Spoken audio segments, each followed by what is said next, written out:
નમસ્કાર, આપ જોઈ રહ્યા છો 9KM ન્યૂઝ ગુજરાત। શ્રી આશાપુરા ઠાકોર ક્ષત્રિય સમાજ ટ્રસ્ટ ગુજરાત દ્વારા 12મો સમૂહ લગ્ન અમદાવાદ ખાતે યોજાઈ ગયો। શ્રી આશાપુરા ઠાકોર ક્ષત્રિય સમાજ ટ્રસ્ટના પ્રમુખ પૂનમસિંહ બી ડાભી દ્વારા ખૂબ જ સુંદર આયોજન કરવામાં આવ્યું। આ 12મા સમૂહ લગ્ન પ્રસંગે ગુજરાતના પૂર્વ મુખ્યમંત્રી શંકરસિંહ જે વાઘેલા, પૂર્વ કેબિનેટ મંત્રી માધુભાઈ ઠાકોર, પૂર્વ કોંગ્રેસ પ્રદેશ પ્રમુખ જગદીશભાઈ ઠાકોર, ગુજરાત વિધાનસભા વિરોધ પક્ષના નેતા અમિતભાઈ ચાવડા, પૂર્વ અમદાવાદ મેયર કાનાજી ઠાકોર, ઠાકોર કેળવણી ટ્રસ્ટ પ્રમુખ રોહિતજી ચંદુજી ઠાકોર ભામાસા, દિલીપસિંહ પરમાર, ગુજરાત ક્ષત્રિય ઠાકોર મંડળના પૂર્વ પ્રમુખ કારાજી ઠાકોર, શ્રી આશાપુરા ઠાકોર ક્ષત્રિય મંડળ ગુજરાત અમદાવાદ શહેર પ્રમુખ રોહિતજી ઠાકોર, બાબુભાઈ ઠાકોર, દશરથજી ઠાકોર, શિવશક્તિ ઠાકોર ટ્રસ્ટ પ્રમુખ રાજુભાઈ ઠાકોર, મનુજી ઠાકોર, મનીષજી ઠાકોર, અજમલજી વિસનગર, જગદીશજી વિસનગર, પથુજી ઠાકોર,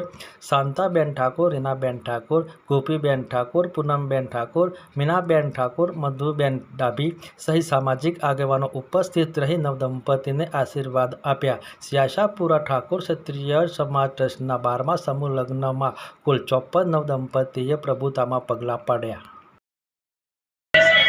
श्री आशापुरा ठाकुर क्षत्रिय मंडल गुजरात 12मो समूह लग्न अमदावाद शहर